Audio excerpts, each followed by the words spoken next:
Hi, welcome to my channel. Telangana రాష్ట్రంలో ఇందిరమ్మ ఇండ్లు ఎందుకు ఇస్తలేరు, రెండో జాబితా రిలీజ్ చేయడానికి ఎందుకు ఇంత టైం పడుతుంది, అసలు ప్రాబ్లం ఏంటి అనే దానిపై ఈరోజు అప్డేట్ రావడం జరిగింది. పూర్తి వివరాలు తెలుసుకుందాం. వీడియో చూసిన వాళ్ళు తప్పకుండా వీడియో లైక్ చేసి ఛానల్ని సబ్స్క్రైబ్ చేసుకోండి. ఓన్లీ జెన్యూన్ అప్డేట్స్ మాత్రమే నా ఛానల్ ద్వారా మీకు అందజేయబడతాయి. అసలు ప్రాబ్లం ఏంటంటే, ఫస్ట్ విడత జనవరి 26వ తారీఖు నాడు 71,000 పైన ఇండ్లు ఇచ్చిరు కదా, అందులో సగం దాకా అనర్హులే ఉన్నారు.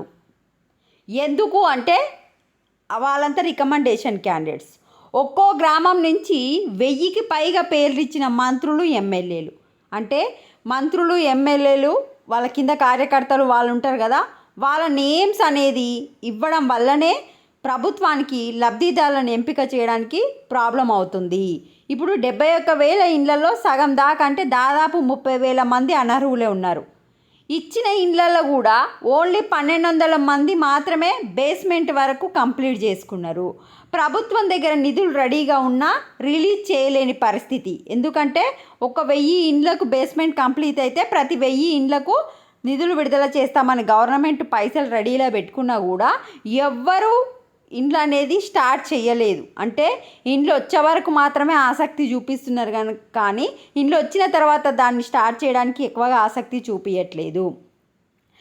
ఒక్కో గ్రామం నుంచి 1000కి పైగా పేర్లు ఇచ్చిన మంత్రులు, ఎమ్మెల్యేలు అనర్హులు ఎక్కువ మంది ఉన్నట్టు ఫిర్యాదులు, రీవెరిఫికేషన్కి సిద్ధమవుతున్న అధికారులు.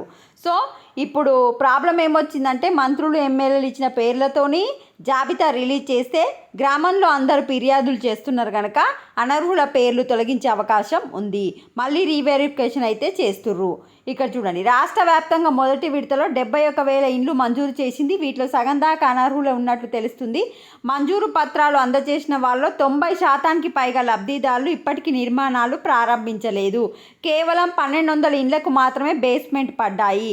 కారణం ఏంటి అని అధికారులు ఆరా తీయగా ఎంపిక చేసిన వాళ్ళలో చాలామంది అనర్హులు ఉన్నారని, వాళ్ళకి ఇప్పటికే ఇండ్లు ఉండడంతో పనులు ప్రారంభించడం లేదని తెలిసి షాక్కు గురయ్యారు. చూసారా, ఆల్రెడీ వాళ్ళకి ఇల్లు ఉంది, ఇప్పుడు ఇల్లు వచ్చినా కూడా జస్ట్ ఇల్లు వచ్చిందని పేరు పెట్టుకోరు తప్ప వాళ్ళకు మళ్ళీ ఇల్లు కట్టే ఉద్దేశం లేదు. అట్లాంటి వాళ్ళు ఎందుకండి రికమెండేషన్ చేసుకొని తెచ్చుకోవడం?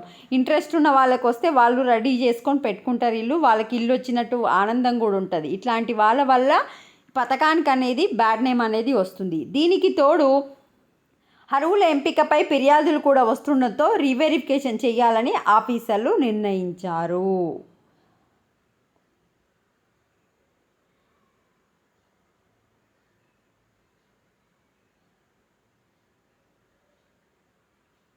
అయితే జనవరి 26వ తారీఖు నాడు 71,482 మంది లబ్ధిదారుల పేర్లలో కొందరు మంత్రులు, ఎమ్మెల్యేలు జోక్యం చేసుకొని లబ్ధిదారుల లిస్టులో తమ అనుచరుల పేర్లను చేర్చినట్టు తెలిసింది. కొన్ని నియోజకవర్గాల్లో ఒక్కో గ్రామం నుంచే 1000కి పైన పేర్లు ఇచ్చినట్టు సమాచారం. అధికారులు ఫీల్డ్ వెరిఫికేషన్ చేయకపోవడంతో పెద్ద సంఖ్యలో అనర్హులు ఎంపికయ్యారు. ఇప్పటికే ఇండ్లు ఉన్న వీరంతా ఇందిరమ్మ ఇండ్లు బేస్మెంట్లు వేయడం లేదు. అనర్హులను తొలగించే పనిలో అధికారులు నిమగ్నమయ్యారు. ఇప్పటికే ఇచ్చిన మంజూరు పత్రాలు వెనక్కి తీసుకుంటున్నారు. ఈ క్రమంలోనే లబ్ధిదారుల లిస్టులను మరొకసారి వెరిఫికేషన్ చేయాలని భావిస్తున్నారు. సో ఫస్ట్ ఇచ్చిన ఇండ్లలో ఎవరైతే నిర్మించలేదో వాళ్ళకి ప్రాబ్లం ఏంటి, వాళ్ళకి కనుక ఇల్లు ఉంటే వాళ్ళ ఇల్లు అయితే క్యాన్సిల్ చేస్తున్నారు. ఇప్పటి వరకు 1,200 మంది బేస్మెంట్ కంప్లీట్ చేసిరు కదా, 1,200 మందికి అయితే మొదటి విడత ₹1,00,000 అయితే అతి త్వరలో రిలీజ్ చేస్తామని గవర్నమెంట్ చెప్తుంది.